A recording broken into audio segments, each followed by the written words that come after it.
Վերադարձանք համեղություններից հետո արդեն մեր տաղավար, իսկ հիմա էլ խոսելու ենք ինչու ոչ պակաս համեղ, այսպես կարելի ասել, մի թեմայի շուրջ, կարևոր թեմայի շուրջ, որին պարբերաբար մենք անդրադառնում ենք մեր տաղավարից, տարվա կտրվածքով նույնիսկ տարբեր այսպես միջոցառումների շրջանակներում, իսկ այսօր անդրադառնալու ենք մի կարևոր թեմայի, առիթ ունենք երկլեզու դրամատիկական արվեստանոց նախագծի 4-րդ արդեն թողարկման փակմանն անդրադառնանք, որի կապակցությամբ նաև շատ կարևոր հյուր ունենք Հայաստանում։ Եվ ոչ միայն Հայաստանում, նաև մեր տաղավարում։ Այո, նաև մեր տաղավարում շտապ ենք ներկայացնել եւ ոչ միայն այս նախագծի, այլ նաև բոլոր սպասվող եւ արդեն կայացած նախագծերից խոսելու։ Մեր տաղավարում է ֆրանկոֆոնիայի միջազգային կազմակերպության կենտրոնական եւ արևելյան Եվրոպայի գրասենյակի ղեկավար Էրիկ Պոպը։ Բարի լույս։ Բարի լույս։ Bonjour. Շատ ուրախ ենք ձեզ մեր տաղավարում տեսնել։ Ամեն դեպքում կարծում եմ առիթը հիմնական երկլեզու դրամատիկական արվեստանոցն է եղել, որ դուք եկել եք Հայաստան, բայց այս շրջանակներում նաև շատ կարևոր միջոցառումներն են, որոնց որ ուզում ենք անդրադառնանք։ Ամեն դեպքում ամփոփենք 4-րդը թողարկումը ինչպես անցավ, ինչպես ամփոփվեց, հետո արդեն անդրադառնանք ավելի մանրամասն միջոցառումներին։ Mais écoutez, ça se passe très bien. Je dois d'abord vous dire que c'est un projet magnifique avec des partenaires qui sont très dynamiques. Et donc ça, c'est quelque chose de très important pour nous. Une organisation internationale ne peut rien faire si elle ne peut pas s'appuyer sur des partenaires solides. Donc on a la chance de pouvoir nous appuyer, je vais les citer parce que je pense que c'est important aussi de leur faire cette reconnaissance. Serge Avedikian et Lucina Abgarian qui travaillent sur cet atelier d'art dramatique, un magnifique projet. Et puis արվեստանոցի իրականացնելու համար եւ շատ երջանիկ եմ որ վերադարձել եմ Համեկի տաղավար, որովհետեւ 2.5 տարի առաջ կարծեմ եկել էի այստեղ այդ նախագծի շրջանակում եւ Երևանը արևոտ ուրախ եմ որ հյուրընկալում է ինձ։ Ֆրանկոֆոնիայի շրջանակներում իսկապես բազմաթիվ նախագծեր է, որ իրականացվում է Հայաստանում, Երևանում, բայց առանձնահատուկ է մասնավորապես արվեստասեր երիտասարդների կողմից հենց այս նախագիծը երկլեզու դրամատիկական արվեստանոցը։ Արդյունքները ինչպիսին են, քանի որ այս տարի արդեն 4-րդ թողարկման ավարտն է մոտենում, ինչ ակնկալիքներ ունեիք այս տարիների ընթացքում եւ արդյոք ձեր սպասելիքները իրականություն են դարձել։ Oui, je dois d'abord vous dire que pour nous c'est très important d'intervenir en շատ կարևոր է Հայաստանը, որովհետև մեզ համար առաջնահերթ երկիր է տարածաշրջանում, որովհետև այստեղ ֆրանկոֆոն պոտենցիալը շատ մեծ է եւ այս պոտենցիալը դժբախտաբար վերջին տարիներին մի քիչ կորել է, որովհետև ֆրանսերենը ավելի քիչ է ուսումնասիրվում եւ այս նախագծի հետաքրքրությունը ֆրանսերենը նորից ակտիվացնելն է կինոյի եւ թատրոնի ոլորտներում։ Այս նախագիծը մեզ համար շատ հետաքրքիր է, որովհետև ամեն տարի ընտրվում են մոտ 20 երիտասարդ արտիստներ։ Եվս մեկ անգամ ասեմ շատ կարևոր է երիտասարդների հետ աշխատելը, որովհետև իրենք են որոշելու այս լեզուն ապագա կունենա երկրում թե ոչ։ Մոտ 20 երիտասարդ են ընտրում նախագիծը, եթե իրենք ֆրանսերեն չեն խոսում, որպեսզի կարողանան ատելյեների ժամանակ հասկանալ արտիստի այդ աշխատանքը, իրենց ֆրանսերենի դասեր են տրվում եւ քիչ-քիչ սովորում են ֆրանսերենը արդեն, որպեսզի արվեստանոցի ամեն տարվա թողարկման ավարտին կարողանան ֆրանսերեն բեմադրություն անել։ Մեզ համար շատ կարևոր բան է սա եւ փոքրիկ կորիզ է, որը դնում ենք եւ որը իր արդյունքները տալիս է ամեն տարի։ Կարևոր է մեզ համար, որ երկարաժամկետ լինեն նախագծերը եւ Հայաստանում սա շատ կարևոր է, որովհետեւ մեզ գործընկերներն են առաջարկում երկարաժամկետ նախագծեր չեն, որոնք միանգամյա են։ Եվ վստահ եմ, որ օրինակներ ունեք նաև նախագծերի մասով, նոր նախագծեր, երկարատև նախագծեր, ավելի մանրամասն փորձենք խոսել։ Oui, bien entendu. En fait, il y a ici tout un écosystème. Իհարկե, այստեղ էկոսիստեմ կա մի հատ, որը շատ հետաքրքիր է այս պահին,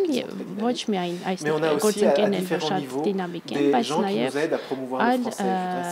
այլ միջավայրերում կան մարդիկ, ովքեր մեզ օգնում են ֆրանսերենը տարածել, օրինակ Սառան Ալբանդյանը, ԵԹԿՊ-ի ռեկտորը։ Tout un ensemble Եվ այս բոլոր նախագծերը, որ մեզ առաջարկում են, մի ընդհանրական բան ունեն, որոնք ֆրանսերենի տարածման են նպաստում թատրոնի եւ կինոյի ոլորտում, կա նաեւ թատերական ֆրանկոֆոն հանդիպումները,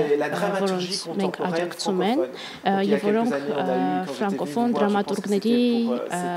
դրամատուրգներ հրավիրելու են նպաստում եւ մի քանի տարի առաջ երբ որ եկած էր տաղավար խոսում էինք թատերական հանդիպումների մասին, նախորդ տարի երբ որ եկա բելգիացի դրամատուրգներ էին եկել, դրանից հետո կանադացի դրամատուրգներ, նախորդ տարի Էժեն Յոնեսկոյի մասին էինք խոսում եւ այս տարի խոսելու ենք Մատեյ Վիշնեկի մասին։ Այս երկու նախագծերը շատ կարեւոր են։ Եվ ինչի խոսեցի Սարան Ալբանցյանի մասին, որովհետև նա նույնպես ուզում է ֆրանկոֆոնիան տարածել թատերական ինստիտուտում եւ ամրապնդել ֆրանկոֆոնիայի դերը, եւ մեր դերն է ցույց տալ, որ ֆրանսերեն սովորելով մենք կարող ենք ոչ միայն գնալ Ֆրանսիա, որովհետև երիտասարդներն ասում են միշտ ֆրանսերեն սովորելով, ասում են կգնանք Ֆրանսիա, բայց գուցե իրենք ֆրանսերեն սովորելով պետք է իրենք իրենց ասեն, որ կարող են գնալ նաեւ այլ ֆրանկոֆոն երկրներ, օրինակ Ռումինիա, Բելգիա եւ Եվ մեր նպատակն է նաև Ռումինիայի հետ շատ սերտ կապեր ֆրանկոֆոնիայի միջոցով ստեղծել, օրինակ նախորդ տարի հոկտեմբեր ամսին 15 երիտասարդ հայ դերասաններ գնացին Բուխարեստ եւ հանդիպեցին եւ աշխատեցին ռումինացի ուսանողների հետ ֆրանկոֆոնիայի միջոցով եւ ռումինացի դասախոսների հետ եւ մի քանի օր առաջ մայիս ամսի սկզբին 15 ռումինացի ուսանողներ եկան Երևան եւ միասին աշխատեցին թատրոնի եւ կինոյի պետական ինստիտուտում եւ հասկացան, թե ինչպես են աշխատում մեկի եւ մյուսի թատերական ինստիտուտի ուսանողները եւ Առավոտյան Լուսինե Աբգարյանի հետ ով ղեկավարում էր այս նախագիծը խոսեցինք, ինձ պատմել ինչպիսի տարբերություններ կան, օրինակ այստեղ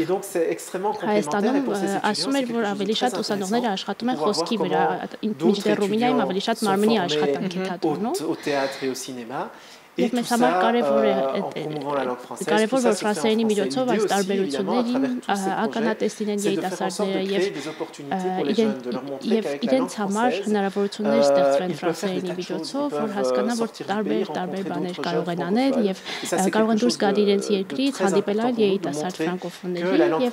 մեզ համար շատ կարևոր է, որ ցույց տանք, որ ֆրանսերենը նոր հնարավորություններ կարող է բացել։ Եվ իսկապես ֆրանսերենը նոր հնարավորություններ է բացում ոչ միայն հետագայում ճամփորդելու ու աշխատելու առումով հայ երիտասարդներին, այլ նաև մշակութային կամուրջ է դառնում տարբեր պետությունների, բայց ֆրանկոֆոն երկրների միջև ու շատ կարևոր է նաև սպասվելիք այն մեծ իրադարձությունը, որի մասին 2 տարի առաջ այսօր արդեն կարող ենք խոսել, խոսքը 2027 թվականի մասին է, ինչ է սպասվում մեզ մոտ Հայաստանում ֆրանկոֆոնիայի շրջանակներում։ Alors ça, c'est vraiment un événement extrêmement important. Donc tous les 4 ans, l'Organisation internationale organise les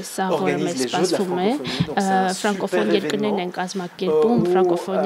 la fois sportif, mais aussi culturel. Donc c'est là encore de nouveau un événement qui est fait pour les jeunes. On va pouvoir découvrir des talents sportifs, des talents culturels qui vont se confronter. On va leur donner des prix. Et ça, c'est ça aussi la francophonie. Cette idée de francophonie, c'est une langue qui est parlée sur les 5 continents. Avec l'anglais. 5 մայրցամաքներում ֆրանսերեն անգլերենի հետ միակ լեզուն է, որ խոսվում է 5 մայրցամաքներում 27 երկրների օֆիցիալ լեզուն է ֆրանսերենը եւ ես միշտ խոսում եմ այն մասին, որ ֆրանսերենի դինամիկան ոչ միայն արևելյան Եվրոպայում է, արևմտյան Եվրոպայում է կարևոր, բայց հյուսիսային Ամերիկայում, Աֆրիկայում, Կարիբյան երկրներում, հատկական dans l'océan Pacifique. Donc ça, c'est quelque chose de très important. Et donc, juste pour revenir aux Jeux de la francophonie, ça va permettre à tous les jeunes de l'espace francophone qui veulent se mesurer à d'autres jeunes dans les domaines de la culture et dans les domaines du sport, de se rencontrer ici à Yerevan pour une grande fête de la francophonie, du sport et de la culture. Donc c'est un événement qui est évidemment un événement marquant du calendrier francophone et c'est tout à l'honneur de la ville d'organiser պատիվ ունի կազմակերպել 2027 թվականի հուլիս ամսին եւ առաջին անգամ է որ այս իրադարձությունը կազմակերպվում է մի երկրում, որի օֆիցիալ լեզուն ֆրանսերենը չէ, սա մեծ մարտահրավեր է, բայց վստահ եմ, որ ամեն ինչ շատ լավ է անցնելու, որովհետեւ մենք միշտ շատ լավ ենք հյուրընկալվում Հայաստանում եւ մարդիկ շատ են սիրում գալ Հայաստան։ Ֆրանկոֆոնիայի գլխավոր քարտուղարին եմ պաշտոնական այցով այստեղ ուղեկցել եւ գագաթնաժողովի ժամանակ էլ է ինքը այստեղ եկել եւ ամեն անգամ Հայաստան գալուց շատ հուզված են եւ շատ մեծ հյուրընկալության են արժանանում։ Մենք վստահ ենք, որ այդ մարտահրավերը իր բուն նպատակին կհասնի ու ինչպես դուք նշեցիք, մենք էլ ենք մեծ վստահությամբ լցված, որ հաստատ հաջողությամբ կընկվի այս ամեն ինչը ու սա կդառնա եւս մեկ հերթական խթան, որպեսզի նմանատիպ միջոցառումները ֆրանկոֆոնիայի շրջանակներում ավելի շատ լինեն մեր երկրում, որովհետեւ իրականում մեր վերաբերմունքն էլ դեպի Ֆրանսիային, ֆրանսիազգին, ֆրանսերեն լեզվին եւ մշակույթին մեծ հարգանք եւ մեծ կարեւորություն ունի։ Վստահաբար այս փոխհարաբերությունների արդյունքում միշտ գիտելիքն ու մշակույթն է